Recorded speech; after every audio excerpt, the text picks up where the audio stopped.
You are listening to this because you are tired of failing. You are tired of waiting for a spark of motivation that never lasts. And you are sick of watching other people get lucky. Stop hoping. Stop waiting. There is no luck. There is no magic. There is only math. The discipline equation removes your feelings from the process, obliterates your excuses, and guarantees your success. Do the work, get the result. If you want to change your life, keep listening. If you want to stay exactly where you are, turn this off. Chapter 1. The Motivation Myth. Listen to me very carefully. You have been lied to. Your entire life, you have been fed a toxic, debilitating myth. The self-help industry, the influencers, the gurus, they all sold you a fantasy. They told you that to achieve greatness, you need to feel a certain way. They told you that you need to find your spark. They told you that motivation is the engine of success. They were dead wrong. Motivation is a trap. It is a scam. It is a fleeting, unreliable biochemical illusion. If you are sitting there waiting to feel like doing the work, you have already lost. You are playing a game designed for losers. Think about it. How many times have you watched a highly edited, high-energy video at midnight?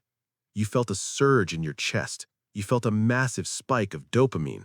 You promised yourself that tomorrow everything changes. Tomorrow you wake up at 5 a.m. Tomorrow you start the business. Tomorrow you change your diet. Then tomorrow comes. The alarm screams at 5 a.m. The house is cold. It is pitch black outside. Your bed is warm. And suddenly that magical feeling is gone. The spark is dead. The motivation evaporated while you slept. What do? You hit the snooze button. You negotiate. You fail. You fail because you relied on an emotion, and emotions are volatile. Motivation is nothing more than a temporary chemical reaction in your brain. It is dopamine flooding your system, giving you a false sense of accomplishment before you have even done a single drop of the actual work. Relying on it is a recipe for guaranteed failure.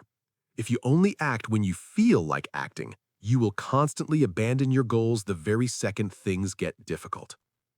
Motivation is a fair-weather friend. Discipline is the foundation. Let me paint a picture you know all too well. It's January 1st. Walk into any commercial gym in the world. What do you see? Absolute chaos. The parking lot is completely full. Every single treadmill is taken. Every weight bench has a line of people waiting. The gym is packed with people wearing brand new shoes, listening to aggressive playlists, completely buzzing with New Year's resolution energy. They are hyped, they are motivated, they are riding a massive wave of chemical inspiration. Now, fast forward exactly 30 days. Walk into that exact same gym on February 1st. What do you see? A ghost town. The parking lot is half empty, the treadmills are silent, the chaos is completely gone. What happened? Did their goals change? No. Did their desire to be healthy and strong disappear? No. What happened is that the work got hard. The soreness set in. The novelty wore off. The dopamine crashed. The motivation vanished. The people who quit relied on a feeling. The people who stayed, the quiet ones in the corner who were there in July, in October, in the freezing cold of December, they relied on a system. They understood a fundamental truth that you must accept right now if you want to change your life. Motivation is a fair-weather friend. Discipline is the foundation. You must entirely divorce your actions from your emotional state. This is the ultimate separator between the 1% and the 99%. The amateur operates based on how they feel. The professional operates based on their commitments. When the alarm goes off, the amateur asks the worst possible question: how do I feel today? When the alarm goes off, the professional asks the only question that matters: what is the plan? The plan does not care about your feelings. The heavyweights do not care if you are sad. The marketplace does not care if you are tired. The universe only recognizes and rewards action. It's not about finding inspiration, It's about absolute execution. It's not about how you feel, it's about what you actually do. You must stop negotiating with yourself. Every single time you hesitate, every time you pause to weigh whether or not you feel like doing the hard thing, you are giving weakness a seat at the head of the table. You are letting your fragile, comfort-seeking ego dictate your future. You have to kill that internal negotiation instantly. You have a choice. Right now and every single day for the rest of your life, you can choose to be a slave to your fleeting emotions, constantly tossed around by how you feel, or you can choose to be the master of your actions. You can choose to be the person who quits on February 1st, or you can choose to be the person who builds an empire in silence. You have a choice. When you wake up exhausted, you do not need to feel energized to put your feet on the floor. You just physically put your feet on the floor. When you are terrified of launching that project, you do not need to feel confident to hit publish. You just hit publish. When you are surrounded by doubt, you don't need their permission to keep building. You don't need their permission. You don't even need your own brain's permission to move your hands and do the work. You simply bypass the emotional checkpoint altogether. Action first. Let the feelings catch up later, or let them disappear entirely. It simply does not matter. That's the key. True freedom is not having the luxury of doing whatever you feel like doing. True freedom is having the ironclad power to do what you must do, regardless of how you feel. Look back at your past failures. Dissect them right now. Every time you quit a diet, abandoned a project, or backed down from a massive challenge, trace it back to the root cause. I guarantee you the root cause was not a lack of innate ability. It was not a lack of resources or time. It was a drop in motivation. You let a temporary feeling dictate a permanent outcome. Stop letting chemicals in your brain rob you of your destiny. Motivation is a fair-weather friend. Discipline is the foundation. Repeat that until it is tattooed on the inside of your skull. When the storm comes, when the fatigue sets in deep into your bones, when the doubt whispers loudly in your ear, motivation will pack its bags and abandon you. It will leave you freezing in the dark. Discipline is the only thing that will keep the fire burning. Discipline is the brick. Discipline is the mortar. It is the unglamorous, repetitive, boring, brutal work of doing exactly what you said you were going to do long after the mood you said it in has completely left you. From this exact moment forward, you will never again use the words, "I am not motivated." That phrase is dead to you. Erase it from your vocabulary. If you are not motivated, good. That means it is a perfect opportunity to practice discipline. That means it is a chance to prove that your will is infinitely stronger than your impulses. Transform your mind right now. Stop seeking inspiration. Start building infrastructure. Create unbreakable systems in your life that demand action regardless of emotion. It's not about comfort, it's about conquest. You mastered the myth. You now know that relying on a feeling is a death sentence for your ambitions. You have stripped away the illusion. But removing the illusion is only step one. Now we must replace it with concrete mechanics. We must break down the exact unbreakable formula of how to act when the feelings are dead. You killed the motivation myth. Now let's talk about the raw mathematics of achievement. Chapter 2. The Equation Revealed. Listen to me. You survived the truth of the first chapter. You have stripped away the illusion. You now know that motivation is a lie. It is a ghost. It will leave you stranded exactly when you need it most. So, if motivation is dead, what is left? What is the engine that actually drives greatness? It is time to face reality. It is time to learn the math. This entire book, your entire life, and every single goal you have ever set boils down to one undeniable, unbreakable formula. Action minus emotion equals result. Read that formula again in your mind. Action minus emotion equals result. The discipline equation. The universe is incredibly cold. It is completely indifferent to your internal state. The marketplace does not care if you had a fight with your spouse this morning. The heavyweights in the gym do not care if you slept poorly last night. The blank page does not care if you feel uninspired. The bank account does not care if you feel anxious. The universe only reads one language: output. It only measures what you physically produce in the real world. By attaching your feelings to your tasks, you are making the work infinitely harder than it needs to be. You're adding invisible, crushing weight to the bar before you even attempt to lift it. You must stop doing this immediately. Separate the feeling from the doing. Let me break this down into pure physical mechanics. It is 5 a.m. The alarm clock screams in the dark. We're going to look at two different people, the amateur and the elite athlete. Both hear the exact same awful noise. Both feel the exact same exhaustion deep in their bones. Both have a brain screaming at them to hit snooze, to stay warm, to go back to sleep. Here is where the divergence happens. Here is where destinies split. The amateur analyzes their feelings.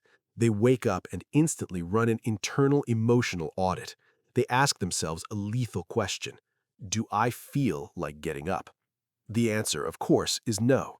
Because their action is tied to their emotion, the negative emotion dictates a negative action.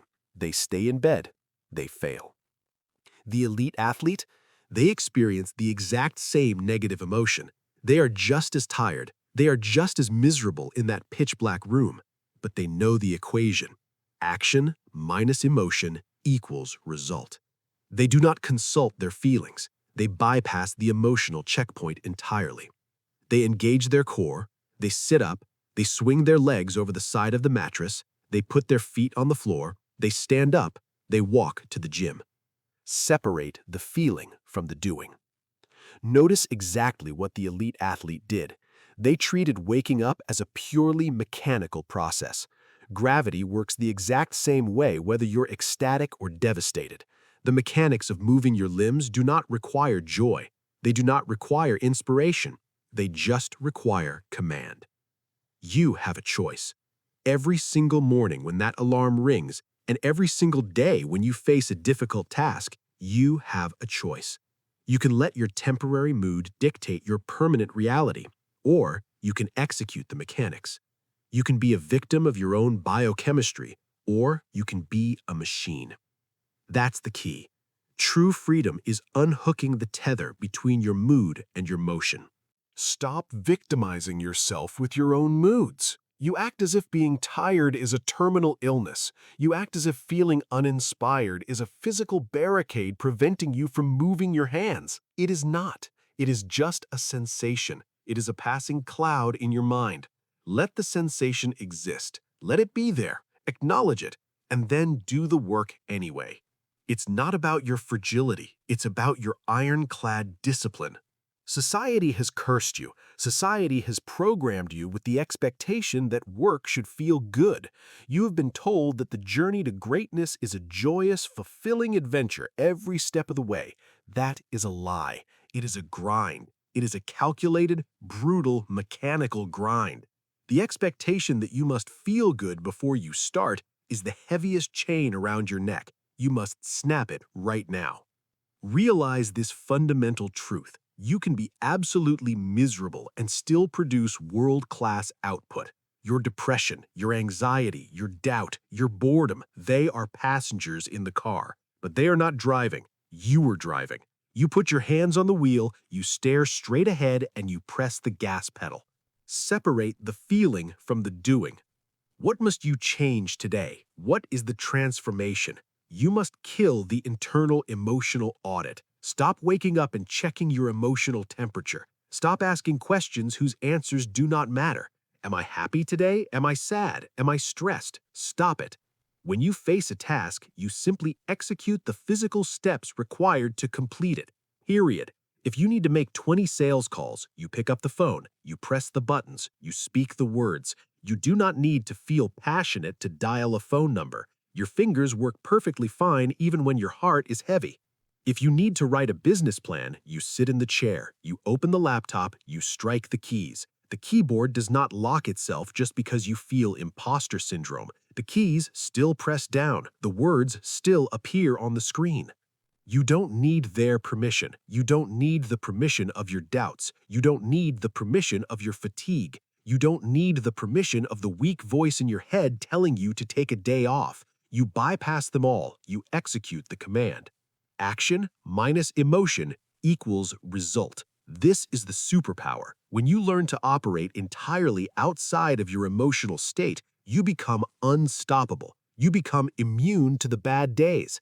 Everyone else slows down when they feel sad. Everyone else quits when they feel tired. You do not. You keep marching. You keep building because your math is flawless. Separate the feeling from the doing. So, the equation is set. The rule is established. You understand the math. Action minus emotion equals result. But I know what your brain is doing right now. I know human nature. Your brain is desperately trying to find a loophole. It is manufacturing reasons why this equation doesn't apply to your specific, unique situation. It is building a massive defense mechanism to protect your ego. We are going to tear that down immediately.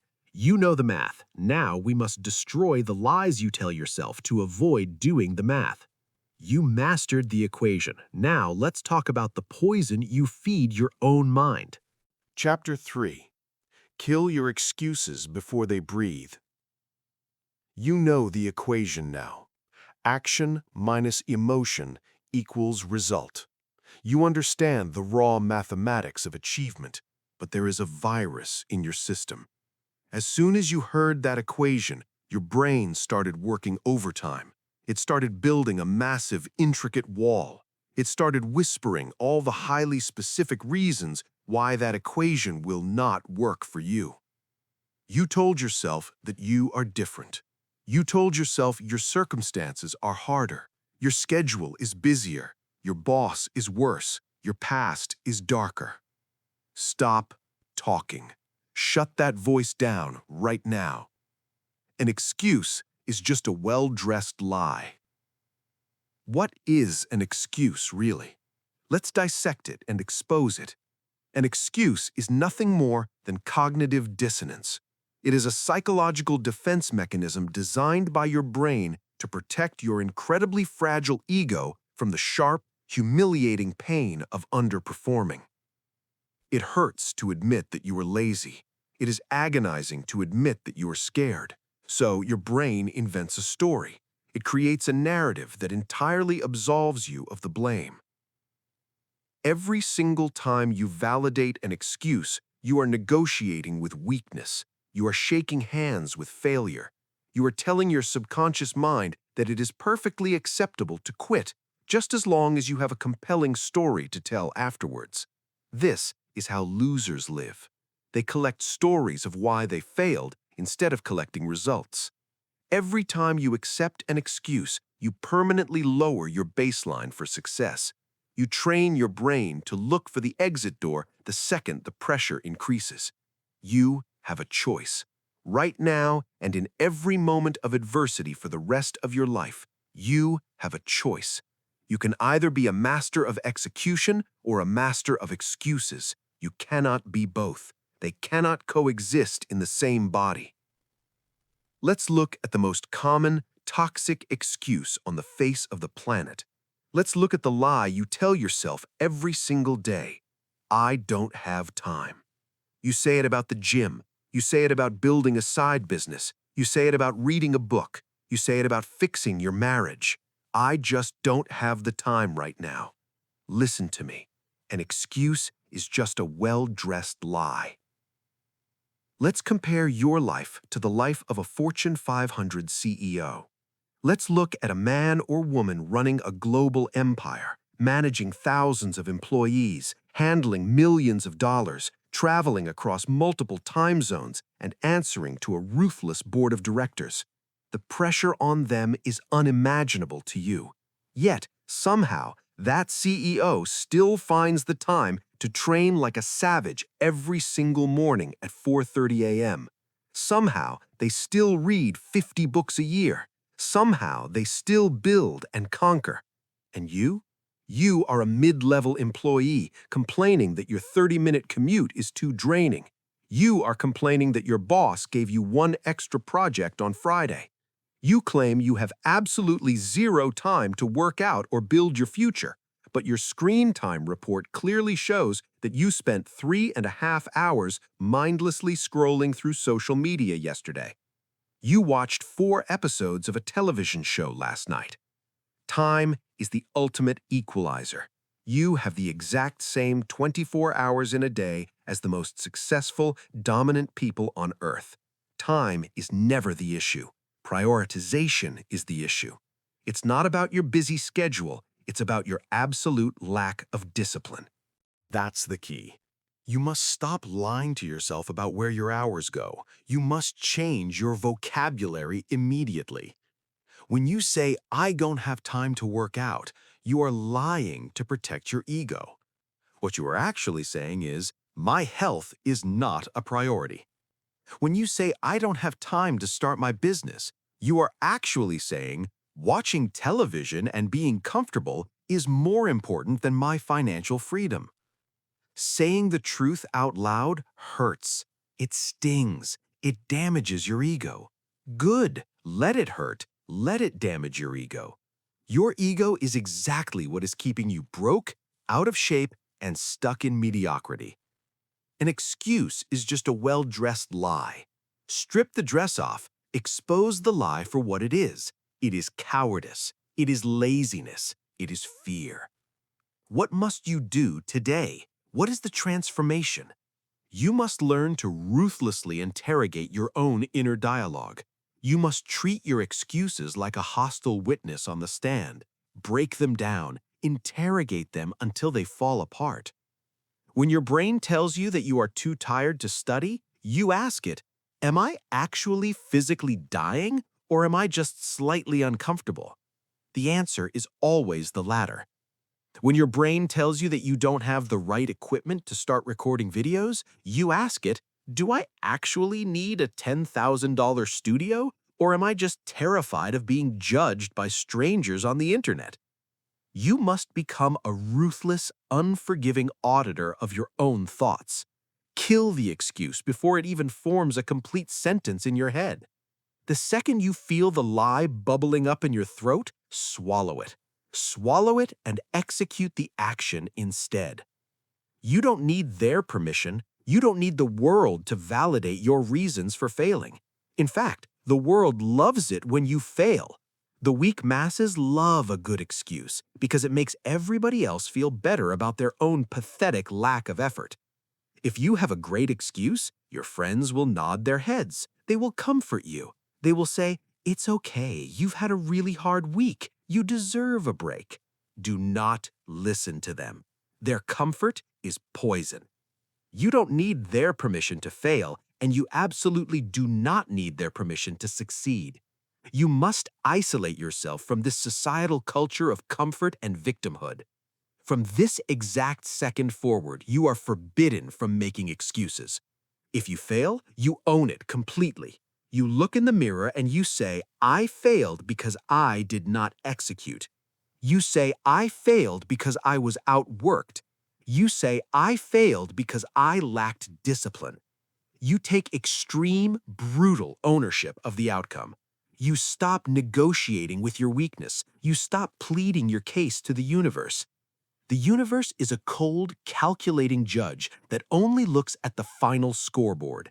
It does not read your list of grievances. It does not care about your story. Action minus emotion equals result. Excuses are simply an emotion disguised as logic. Kill them. Kill them before they breathe. Kill them before they take root in your mind and destroy your future. An excuse is just a well-dressed lie. You have mastered the internal battle. You have stopped lying to yourself in the dark. You have finally killed the excuses that held you back. But there is another enemy waiting. an enemy that lives outside of you yet controls your every move. You have stopped lying to yourself, but now you must stop performing for others. Chapter 4: The Silent Cost of Seeking Validation. You killed the excuses. You stopped lying to yourself. You looked in the mirror, exposed your own weakness, and accepted the brutal mathematics of the discipline equation. But now we must confront the most seductive, silent killer of your potential. We must talk about the crowd. We must talk about your addiction to applause. We live in an era of constant broadcasting. You have been conditioned to believe that if you do not document your journey, it did not happen. You think you need to announce every single goal to the world. You think you need accountability from strangers on the internet. You think you need a cheering section to keep you moving forward. You are wrong, completely and utterly wrong. Seeking external applause destroys your internal drive. Work in the dark so you can shine in the light. Let me explain the biological trap you fall into every single time you open your mouth. When you set a massive goal, your brain gets excited. That is a natural human response. But when you immediately pull out your phone, go to social media, or call your friends to tell them about this massive goal, a highly dangerous chemical reaction takes place.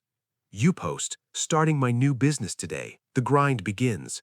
You get likes. You get comments. People say, "Wow, so inspiring. You're going to crush it. Proud of you." In that exact moment, your brain releases a massive, intoxicating wave of dopamine. It is the exact same dopamine release you would get if you had actually accomplished the goal. Your subconscious mind cannot tell the difference between the applause for talking about the work and the applause for actually doing the work. You just gave yourself the ultimate reward before you even took the first step. You ate the dessert before you cooked the meal. And because your brain already got the biochemical payoff, your internal drive plummets to absolute zero. The hunger is gone. You tricked yourself into feeling like a winner while you are still standing perfectly still at the starting line. This is the silent cost of seeking validation. It's not about seeking attention, it's about executing with discipline. Work in the dark so you can shine in the light. Look around you. The world is infested with wantpreneurs. You know exactly who I'm talking about. The wantpreneur wakes up at 5 a.m., but the very first thing they do is take a perfectly lit picture of their coffee cup. They post it with the hashtag grind. They spend the next 2 hours replying to comments instead of building their product. They talk endlessly about their vision. They buy the domain name and immediately put CEO in their bio.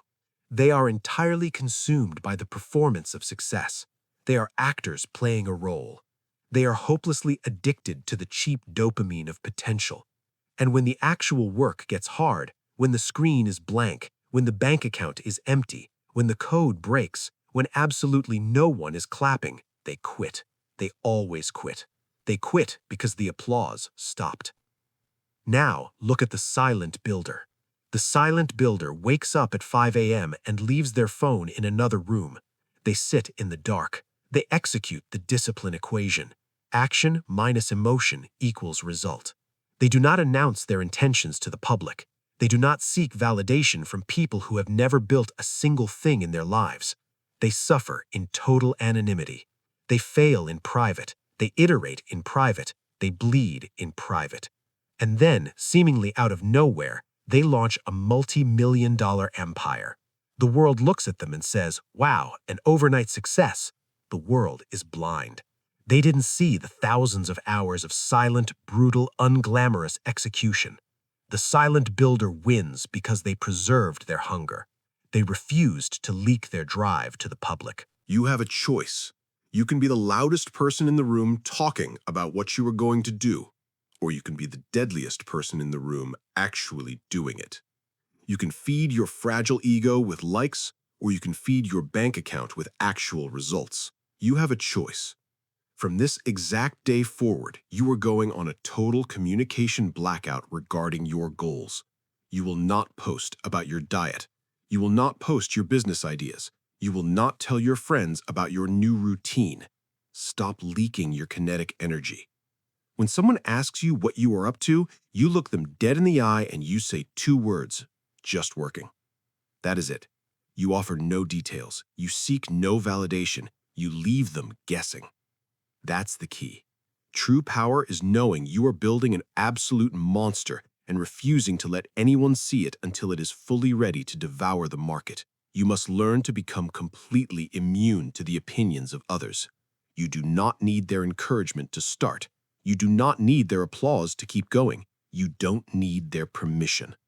The masses want you to announce your goals so they can judge you. They want to watch you fail so they can feel better about their own mediocre, stagnant lives. Deny them that entertainment. Your life is not a reality television show. It is a war. And in war, you do not broadcast your strategy to the enemy. You move in silence. You strike with lethal precision. And you let the devastating aftermath speak entirely for itself. Isolation is a gift. You must learn to fall in love with being completely misunderstood. When you stop announcing your goals, people will assume you are doing nothing. Let them think that. Let them vastly underestimate you. The psychological toll of moving in silence is incredibly heavy. It requires an ironclad sense of self-belief. When you're sitting at your desk at 2 a.m., exhausted, questioning everything, there will be no one there to tell you to keep going. That is exactly where champions are forged. You become your own engine. You become your own infinite source of validation. The discipline equation does not care about your loneliness. It only calculates your output. Every time you feel the desperate, clawing urge to share your progress, recognize it as pure weakness. Recognize it as your ego begging for a temporary fix. Starve that ego. Take that exact urge to speak and channel it violently back into the work. Let the internal pressure build. Let the isolation forge your mind like steel in a furnace. Work in the dark so you can shine in the light. Repeat it. Live it. The only applause you should ever care about is the sound of your own quiet footsteps walking away from a completed task. You are a ghost. You are a machine. You operate entirely in the shadows, fueled only by the discipline equation. Action minus emotion equals result. The math does not require an audience. You have killed the need for the crowd. You have mastered the discipline of silence. You are finally ready to work without the pathetic crutch of external validation. But working hard in silence is not enough. Raw effort will eventually burn you out if you do not have the exact right architecture in place. Relying purely on your own willpower every single day is a fatal mathematical error. We must eliminate the friction of choice entirely. You mastered the silence. Now, let's talk about engineering your environment for inevitable victory. Chapter 5. Automate your suffering.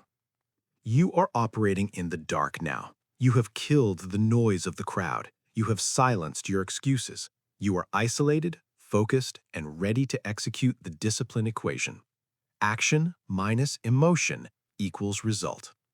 But brute force execution has a fatal flaw. If you wake up and try to white-knuckle your way to success, using nothing but pure, unadulterated willpower every single day, you will inevitably collapse. It is a mathematical certainty. You are fundamentally misunderstanding human biology. You treat willpower as if it is an infinite personality trait. It is not. Willpower is a battery, and right now, you are draining it on completely useless decisions. Don't rely on willpower. Build a system. Listen to the science. Willpower is a finite, highly exhaustible biological resource. Every single time you make a choice, no matter how small or seemingly insignificant, you drain a fraction of that battery. What should I wear today? What should I eat for breakfast? Should I go to the gym before work or after work? Should I answer this email right now or later this afternoon? By the time you reach 2 o'clock in the afternoon, your willpower battery is entirely dead. Decision fatigue has completely taken over your mind. And what happens when the battery dies? The brain instantly defaults to the path of least resistance. It defaults to extreme comfort. It defaults to the couch, the junk food, endless scrolling, and the comfortable excuses. You do not fail at night because you are fundamentally weak as a person. You fail at night because you spent all of your mental energy negotiating with yourself in the morning. It's not about your exhaustion, it's about your lack of automation. You are walking into a war zone with a rusty knife when you should be building an automated drone strike. You have a choice. You can continue to wake up every single day and fight a losing, exhausting war against your own biology. Or you can rig the game so that you cannot possibly lose. You rig the game by entirely removing the friction of choice. You must engineer an environment where the difficult path is the only available path. You must automate your suffering. Don't rely on willpower. Build a system. Let's look at the ultimate trap that destroys most people: the morning workout. The amateur wakes up at 5 a.m. and is immediately forced to make 20 different micro-decisions in the pitch black. They have to find their shoes. They have to search for clean clothes. They have to figure out if they have time to make coffee. They have to decide what muscle group they are training today. Each one of these decisions is a massive friction point. Each friction point requires a surge of willpower. Each friction point is a wide-open door for the weak inner voice to whisper, "Let's just skip it today. We will go twice as hard tomorrow." And because they are relying entirely on their drained willpower battery at 5 a.m., they surrender. They go back to sleep. They fail. Now, look at the professional. The professional does not make choices in the morning. The professional knows a profound, undeniable truth. The morning version of you is weak, tired, cold, and completely unreliable. Never trust the morning version of yourself. Therefore, the night before, the professional builds an unbreakable system.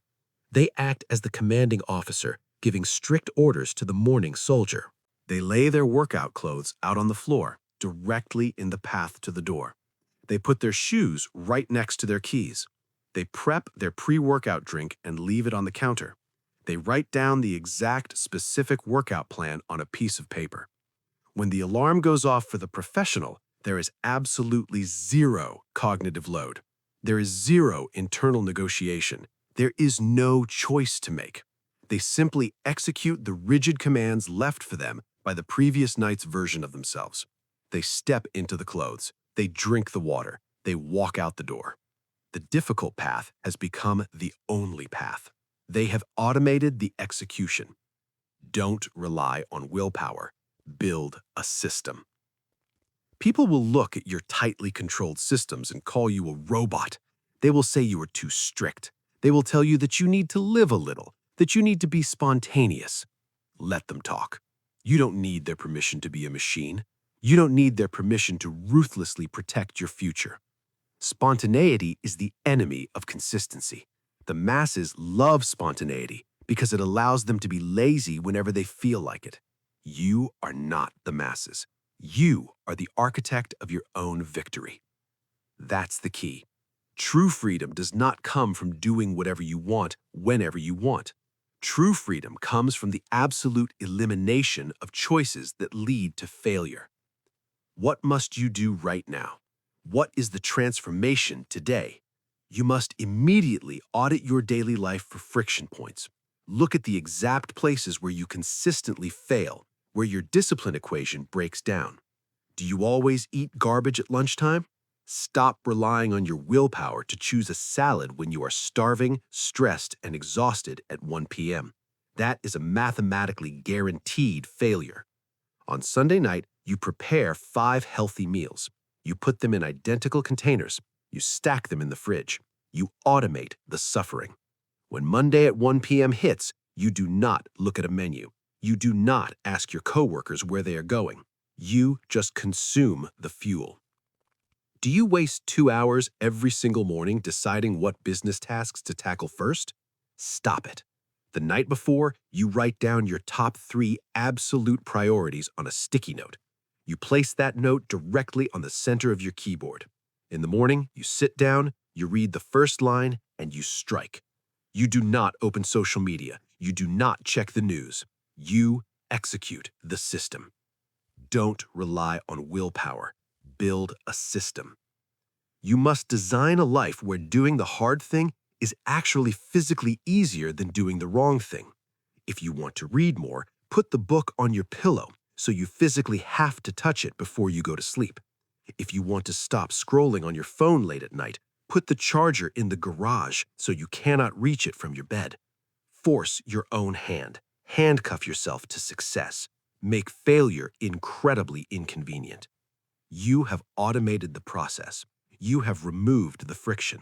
You have built a machine that cannot be stopped by simple biological fatigue. But now you face the ultimate psychological test of the machine. When the systems are running perfectly, the excitement dies. The novelty wears off. The dopamine crashes. You will be left staring into the abyss of absolute, unglamorous routine. You mastered your environment. Now let's talk about the true filter that separates the amateur from the legend. Chapter 6. Fall in Love with Boredom. You have built the systems. You have automated your suffering. You have successfully removed the friction of choice from your morning routine. You are operating like a machine. But here is the brutal reality that no one wants to talk about. When the machine runs perfectly, the excitement dies. The novelty wears off. The dopamine crashes. You are about to hit the ultimate filter of success.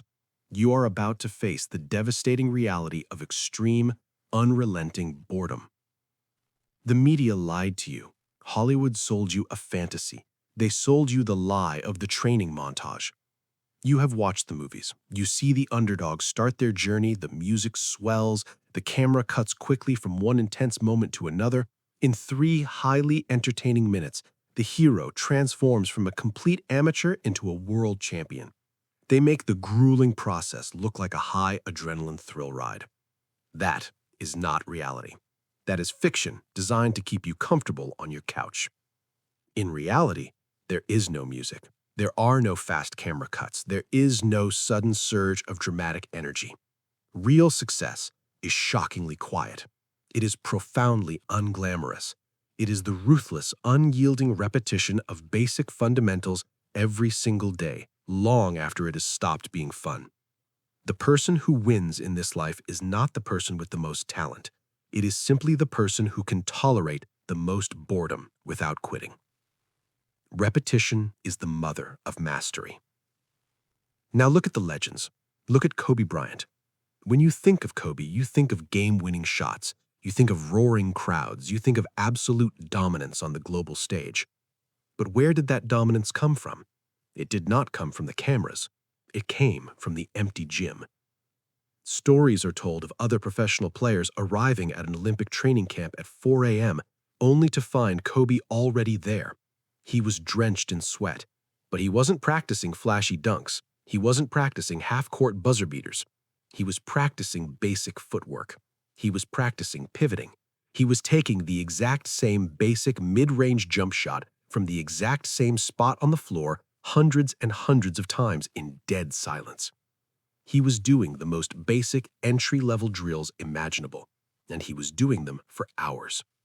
Why? Because he understood the discipline equation. He understood that you do not graduate from the fundamentals. You simply execute them until you cannot get them wrong.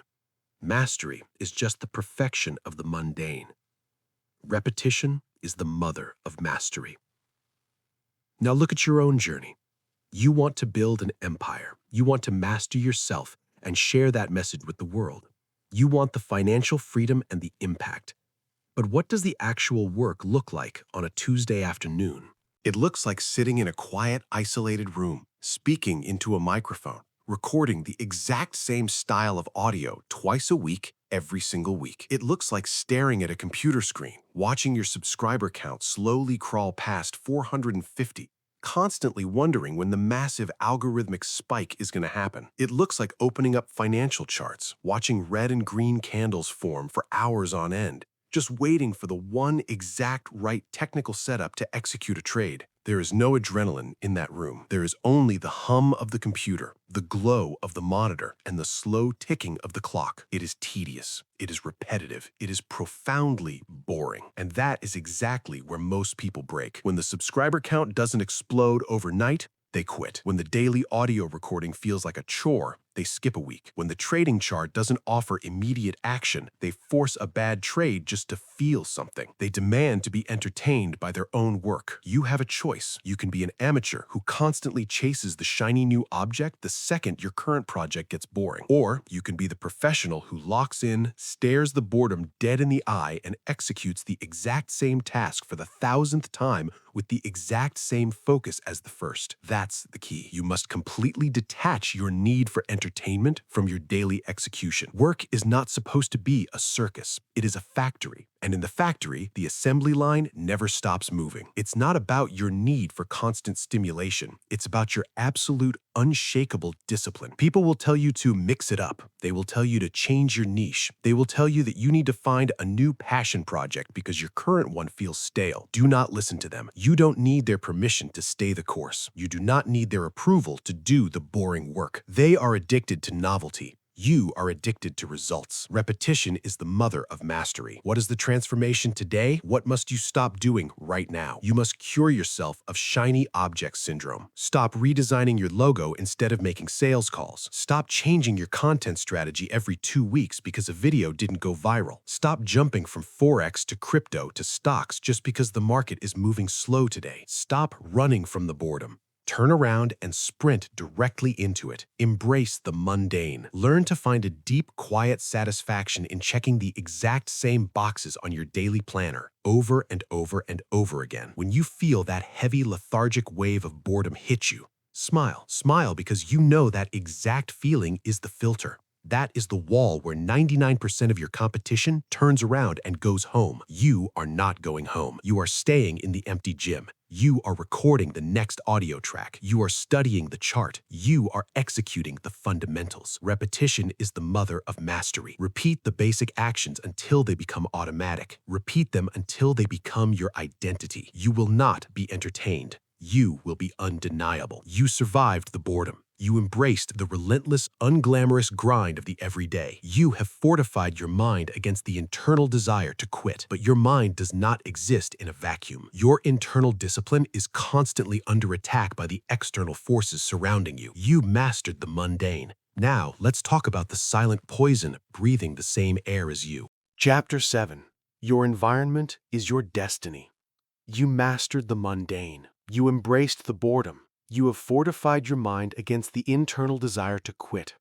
You are doing the silent, unglamorous work when the cameras are off and the dopamine is completely dead. But your mind does not exist in a vacuum. Your internal discipline is constantly under attack by the external forces surrounding you. You cannot out-discipline a toxic environment. It is a mathematical impossibility. Listen to me very carefully. Your environment is infinitely stronger than your willpower. Your surroundings will eventually, inevitably, dictate your standard. If you are surrounded by complainers, quitters, and junk food, your discipline equation will break down. It will not break down today, and maybe not tomorrow, but it will break down. You will be absorbed by the weakness around you. Audit your circle, edit your life. Think about the recovering alcoholic. Imagine a man who has made the absolute ironclad commitment to stay sober. He has the willpower, he has the motivation, he has the discipline equation locked in his mind. But every single night, after work, he goes and sits in his favorite bar. He doesn't order a drink, he just sits there. He listens to the clinking glasses. He smells the alcohol on the breath of the people next to him. He talks to his old drinking buddies. How long do you think his willpower will last? A week? A month? It simply does not matter. Eventually, he will drink. Why? Because the environment demands it. He is fighting a daily war of attrition against his own surroundings, and his surroundings never get tired. To change the output, you absolutely must change the input. If you want to be wealthy, you cannot hang out with people who constantly complain about being broke. If you want to build a powerful physique, you cannot live in a house packed with processed sugar. If you want to be an elite creator, you cannot spend your weekends with people who do nothing but consume cheap entertainment. Audit your circle, edit your life.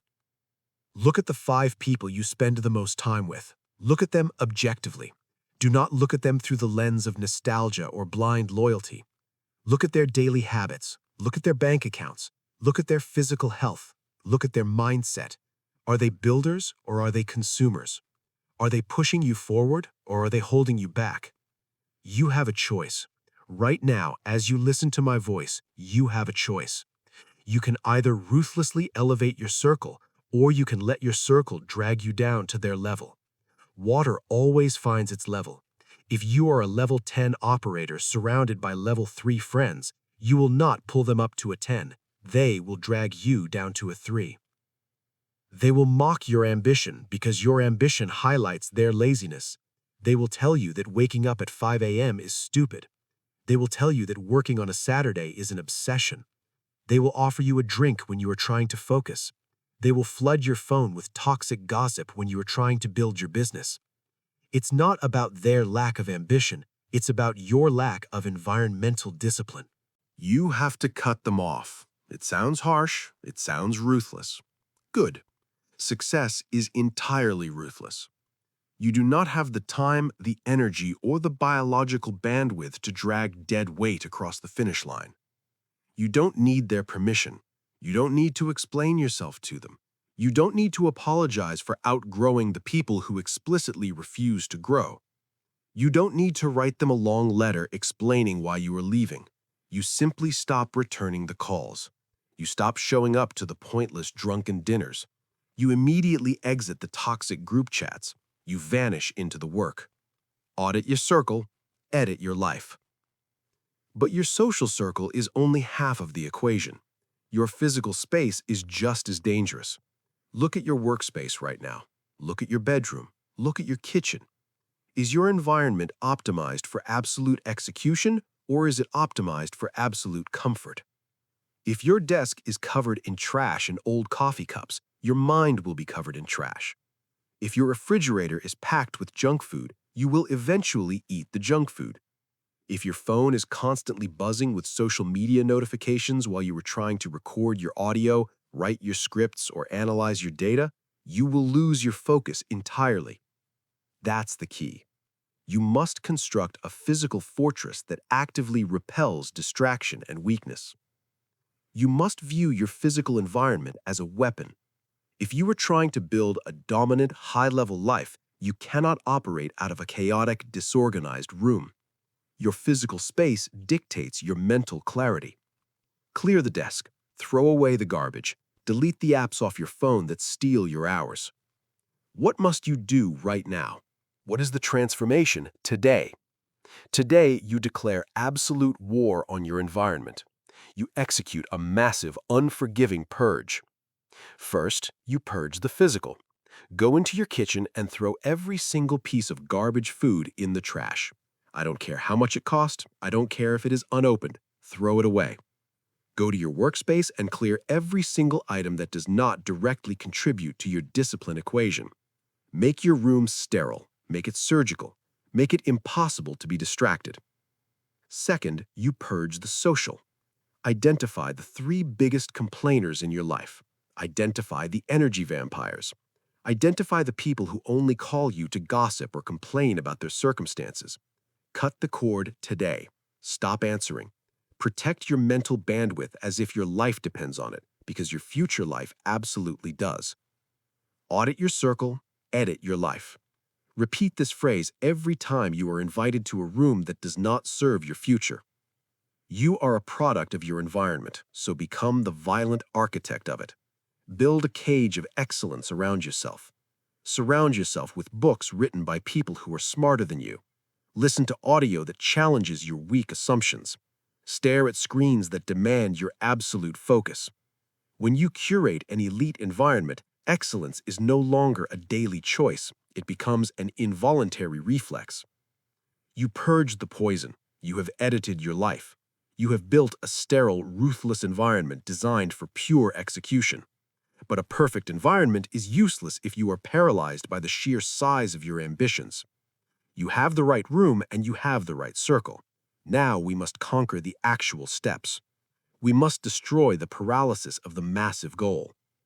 You mastered your environment. Now let's talk about the microscopic building blocks of unstoppable momentum. Chapter 8. The Power of Microcommitments.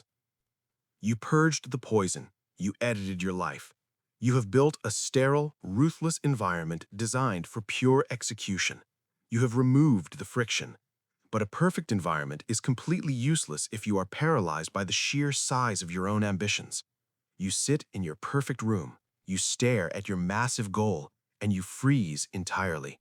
Why? Because the mountain is simply too big. You set goals that look incredible on paper. You say, I am going to lose 50 pounds this month. You say, I am going to build $1 million company this year. You say, I am going to read a new book every single week. You declare absolute war on your entire life all at once. You demand a complete overnight overhaul of your existence. Then the alarm goes off on day one. You look at the massive, overwhelming mountain of work required to achieve that giant goal. Your brain instantly floods with cortisol. The fear sets in, the paralysis takes over, and you do absolutely nothing. You stay in bed. You surrender. You fail. Every single time you set a massive goal and fail to execute on day one, you are actively destroying your internal self-trust. You are teaching your brain that your word means absolutely nothing. You are training your subconscious to view your goals as fantasies instead of directives. It's not about your paralyzing fear. It's about your daily micro-discipline. You must completely flip the script. You must destroy the illusion of the giant leap. The secret to ironclad discipline is not making massive heroic efforts once a month. The secret is making incredibly small daily promises to yourself and never, ever breaking them. You must shrink the goal down to a microscopic level. You must shrink it until it is mathematically impossible to fail. Win the minute to win the day. Let's look at the mechanics of this. Let's say you want to get in elite physical shape. The amateur says, I am going to the gym for 2 hours every single day. They go on Monday. They go on Tuesday. By Wednesday, they are sore, exhausted, and completely burned out. They quit. The professional takes a different approach. The professional says, I will do exactly 5 push-ups every single morning. Just 5. It sounds pathetic, doesn't it? It sounds too easy. Your fragile ego hates it. Your ego desperately wants the grand gesture. Your ego wants to announce a brutal training camp to the world so you can get immediate applause. Tell your ego to shut up. 5 push-ups takes exactly 10 seconds. You cannot use the excuse that you don't have time. You cannot use the excuse that you are too tired. You cannot use the excuse that you don't have the right equipment. You drop to the floor, you execute 5 push-ups, and you stand back up. The friction is 0. Win the minute to win the day. What just happened in those 10 seconds? Did you build massive muscle? No. Did you burn 1,000 calories? No. But you did something infinitely more important. You kept a promise to yourself. You made a deposit into the bank of self-trust. You proved to your subconscious mind that when you give yourself a command, you actually execute it. The volume of the work does not matter. The unbroken chain of promises is what reshapes your identity. You want to read more books to sharpen your mind. Do not commit to reading a chapter a night. You will get tired, look at the 20 pages, and go to sleep. Commit to reading 1 single page, just 1 page. Open the book, read 1 page, close the book. You are done. You won. You have a choice. You can let your massive goals paralyze you into doing absolutely nothing, or you can use micro-commitments to build an unstoppable, compounding momentum of daily execution. You can be the person who talks about climbing the mountain, or the person who simply takes 1 microscopic step every single day without fail. You have a choice. That's the key. True discipline is never about the volume of the work on any given day. It is strictly about the unbroken chain of the habit. It is about consistency over intensity. When you string together 30 consecutive days of doing 5 push-ups, your entire identity begins to violently shift. You no longer view yourself as a lazy person who occasionally tries to work out. You view yourself as an athlete. You become a person who executes physical standards daily. And once that identity is firmly locked in your mind, the volume naturally scales up on its own. 5 push-ups becomes 20. 20 becomes a full, grueling workout. One page becomes an entire chapter. But it all starts with the microscopic seed of a promise kept. What must you do right now? What is the transformation today? You must select your micro-commitments immediately. Pick one physical commitment and one mental commitment. Make them embarrassingly small. Make them so small that you feel stupid not doing them. 5 squats, 1 sentence written in your business journal, drinking 1 glass of water the absolute second your feet hit the floor in the morning, writing 1 single line of code. You don't need their permission. You don't need to tell anyone that your daily goal is only 1 page a day. Let them laugh at the smallness of your goal. Let the wantrepreneurs mock you while they post their empty motivational quotes. They are laughing while standing completely still. You are actually moving forward. You are quietly building an invincible psychological armor. Win the minute to win the day. When you wake up, do not think about the next 10 years. Do not think about the $1 million. Do not think about the massive empire you are trying to build. That is entirely too heavy. The sheer weight of that future will crush your present momentum. Shrink your focus. Shrink your timeline to the absolute immediate present. Look at the very next minute of your life. What is the physical execution required in this exact 60-second window? Do that. Complete the micro-commitment. Then, and only then, look at the next minute. Win the minute to win the day. This is exactly how empires are built, not with explosive, dramatic, Hollywood-style demolition, but with the quiet, relentless, unglamorous laying of single, microscopic bricks. Every single brick is a kept promise. Every single brick is undeniable proof that you are the absolute master of your own body and your own mind. You must fiercely protect these micro-commitments. Guard them with your life. Treat your daily 1 page of reading with the exact same life or death intensity as a $1 million business deal. Because it is. That single page is the structural foundation of your entire future self-trust. If you compromise on the micro, you will absolutely collapse on the macro. Lock it in. Shrink the goal. Execute the minute. You mastered the microscopic building blocks of unstoppable momentum. You are executing the micro-commitments. The chain is unbroken. You are stacking daily wins. But what happens when the chain inevitably snaps? What happens when life hits you with an unavoidable catastrophe, you miss a day, and your perfect streak is broken? Perfection is a myth, and failure is a mathematical certainty. You mastered the momentum. Now let's talk about the absolute mechanics of bouncing back when you inevitably fail. Chapter 9. The Recovery Protocol. Bouncing Back. You mastered the momentum. You shrank the goal. You executed the micro-commitments. You have built a beautiful, unbroken chain of daily victories.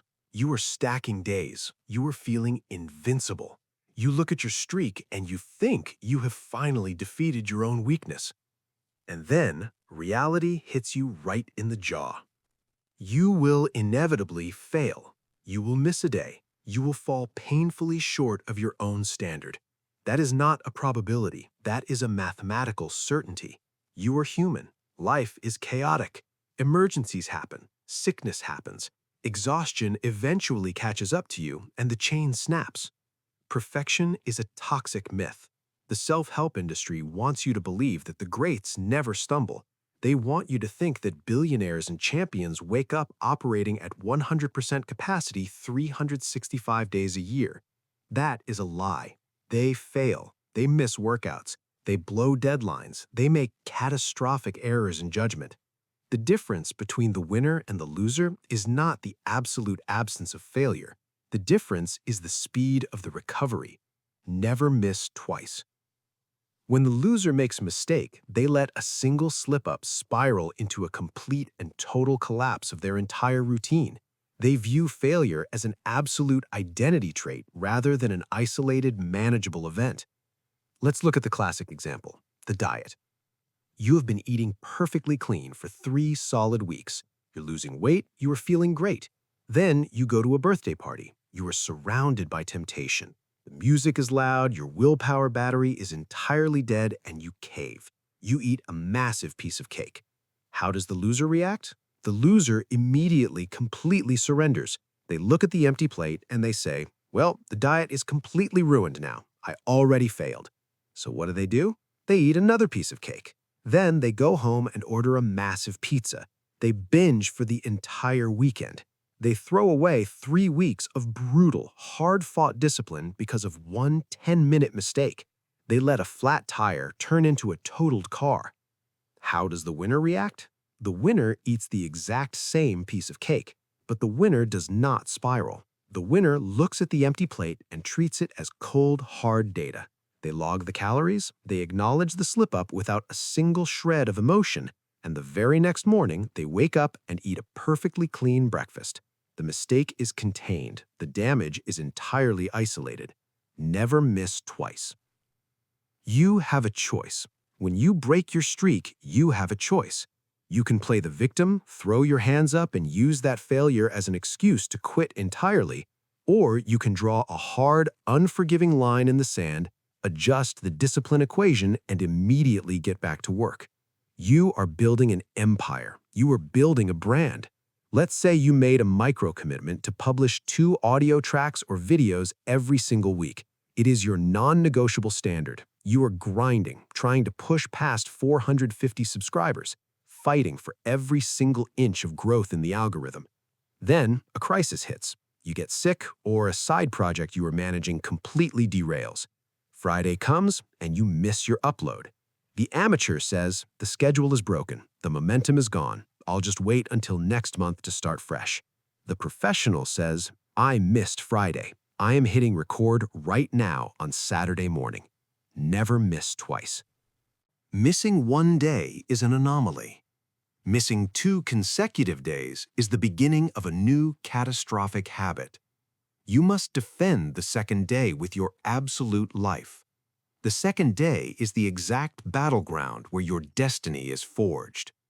It's not about the initial failure. It's about your recovery discipline. That's the key. True mental toughness is not about being perfectly unbreakable. True mental toughness is about being incredibly elastic. It is your ability to bounce rapidly back to your baseline standard the absolute second the pressure is removed. Stop emotionalizing your failures. Stop wrapping your entire self-worth in a missed alarm clock. If you sleep in, you are not a worthless human being. You are just a person who slept in. So what is the next logical step? You get out of bed, you execute the very next task on your list, and you refuse to let a ruined morning turn into a ruined afternoon. Action minus emotion equals result. What must you do today? What is the behavioral transformation? You must build a recovery protocol right now. You must decide in advance exactly how you are going to react when you fail. You must remove the decision-making process from the moment of failure, because in the moment of failure, you are weak. If you miss a workout, your recovery protocol dictates that you must do 10 minutes of mobility work before bed. If you blow your diet at lunch, your recovery protocol dictates that dinner must be a protein shake. If you lose your focus and waste 3 hours scrolling on your phone, your recovery protocol dictates that you must put the phone in another room and work in silence for the next 60 minutes. You do not wait for the motivation to fix the mistake. You simply execute the protocol. You don't need their permission to forgive yourself. The world wants you to wallow in guilt. The weak masses want you to walk around with your head hung low, constantly apologizing for your imperfections. Reject that entirely. Guilt is a useless, parasitic emotion that only serves to keep you paralyzed in the past. You don't need their permission to immediately reset the clock and start executing again. The universe does not care that you failed yesterday. It only measures what you are doing right now. Failure is not a permanent tattoo. It is a bruise. It will heal, but only if you stop hitting it. Never miss twice. Repeat it when you are staring at the ceiling after a terrible day. Repeat it when you are looking at a business dashboard that took a massive hit. Repeat it when you look in the mirror after breaking a promise to yourself.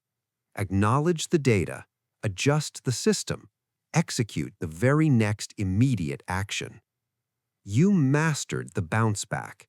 You have built an ironclad system that accounts for human error and demands immediate recovery. You are executing the micro commitments, you have engineered your environment, and you are entirely immune to the downward spiral of failure. You have all the operational tools you need. But there is one final brutal truth you must accept before you are truly ready. We must talk about the time frame of this equation. We must talk about the finish line and why it absolutely does not exist. You mastered the recovery. Now let's talk about the final truth. Chapter 10. The Lifetime Contract. You mastered the recovery. You learned how to bounce back from inevitable failure. You have built an impenetrable fortress of micro-commitments and environmental triggers. You are executing the discipline equation flawlessly. You have stopped relying on motivation, and you are finally stacking days of pure, unadulterated execution. You feel the momentum building. You feel the power shifting into your hands. Now, your fragile ego is asking the final, fatal question. Your mind is looking at the horizon and asking, when do I get to stop? You want to know when the work gets easy. You want to know when you can finally relax. You want to know the exact date you get to cash in your chips and coast. You are desperately looking for the finish line. Listen to me very carefully. Look me dead in the eye. There is no finish line. There is no magical destination where the gravity of life suddenly turns off. There is no mythical mountaintop where you get to sit in a lawn chair and never struggle again.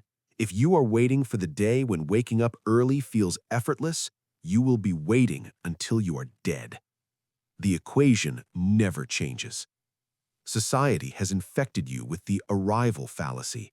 The world sells you the dream of retirement. The world sells you the image of sitting on a beach with a drink in your hand, having finally made it.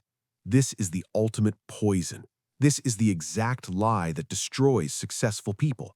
They grind, they sacrifice, and they finally hit their massive financial target or their subscriber goal. And what happens? They stop executing. They take their foot off the gas, and immediately they begin to decay. They lose their edge. They lose their purpose. They become soft, miserable, and utterly obsolete. You think that achieving your goal will change the fundamental laws of the universe. It will not. When you are broke and unknown, action minus emotion equals result. When you are a multi-millionaire with absolute global influence, action minus emotion equals result. The equation never changes. Let us look at the absolute pinnacle of human performance. Let's look at the world champion fighter. This individual has spent 10 agonizing years in the dark. They have bled, they have broken bones, they have missed holidays, they have starved themselves to make weight, they have suffered in ways you cannot even begin to comprehend. Finally, Saturday night arrives. The lights are blinding, the arena is deafening. They step into the cage and they execute flawlessly. They knock out the champion. The referee raises their hand. The heavy gold belt is wrapped around their waist. They are the undisputed king of the world. They have reached the absolute peak of their profession.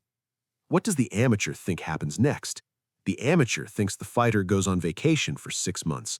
The amateur thinks the fighter finally gets to eat garbage, sleep in, and enjoy the spoils of war.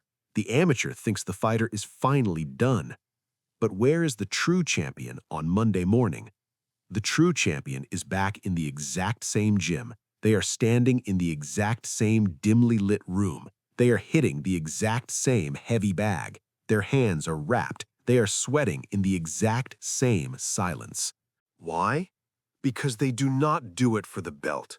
The belt is just a piece of metal and leather. It gathers dust on a shelf. They do not do it for the applause, because the applause fades the second the crowd goes home. They do it because it is who they are. The work itself is the ultimate reward. The ultimate reward for doing great work is simply the opportunity to do more great work. The equation never changes. You have a choice. Right now, at the end of this journey, you have a choice. You can let the reality of a never-ending grind break your spirit, or you can let it set you completely free. You can view the rest of your life as a miserable prison sentence of hard work, or you can view it as the ultimate, glorious privilege of continuous mastery. That's the key. True liberation is not the absence of struggle. It is the total, unconditional acceptance of it. When you finally accept that the work will never end, you stop rushing. You stop operating out of a desperate panic to just get it over with. You settle into a cold, unbreakable rhythm. You become a machine built for infinite distance. The people around you will not understand this. When you hit your first massive milestone, they will tell you to celebrate. They will tell you to take a month off. They will tell you that you have worked hard enough and that you deserve a break. Do not listen to them. Their standard is mediocrity. You don't need their permission. You don't need their permission to stay violently hungry when your bank account is full. You don't need their permission to set a massive new target the absolute second you hit your current one. You operate on a frequency they cannot even hear. It's not about your exhaustion. It's about your infinite discipline. What must you do right now? What is the final behavioral transformation? You must sign the lifetime contract. You must look in the mirror and verbally agree to the terms and conditions of greatness. The contract states that you will never arrive. The contract states that you will be fighting a daily war against your own entropy, your own laziness, and your own biological desire for comfort until the day you draw your absolute last breath. The contract states that the discipline equation is your permanent operating system. Stop looking for the exit door. Burn the ships. Destroy the exit. You live here now. You live in the friction. You live in the resistance. You live in the execution. If you publish 2 videos this week, you must publish 2 videos next week. If you build the business to $1 million, you must build the systems for 10 million. There is no plateau. There is only climbing or there is falling. The equation never changes. You have been given the blueprint. You understand the motivation myth. You know how to kill your excuses, operate in total silence, and automate your suffering. You know how to fall in love with the extreme boredom of the fundamentals. You know how to ruthlessly curate your environment. You know how to leverage micro-commitments, and you possess the absolute power to recover instantly from failure. You have the tools. You understand the math. But knowledge without execution is just another form of failure. The book is closing, but your life is demanding an answer. The theoretical phase of your existence is officially over. The contract is sitting on the table. The pen is in your hand. Sign the contract. Accept the endless grind. Master the equation, and execute for the rest of your life. You've heard the truth. You now hold the discipline equation. Motivation is a lie. Excuses are poison. The math is simple. Action minus emotion equals guaranteed results. You don't need to feel good to act. You don't need perfect conditions to start. You just need to execute. The people who win in this life are not smarter than you, they are not luckier than you, and they certainly aren't more motivated than you. They just do the work when they don't want to. They embrace the boredom. They execute the equation.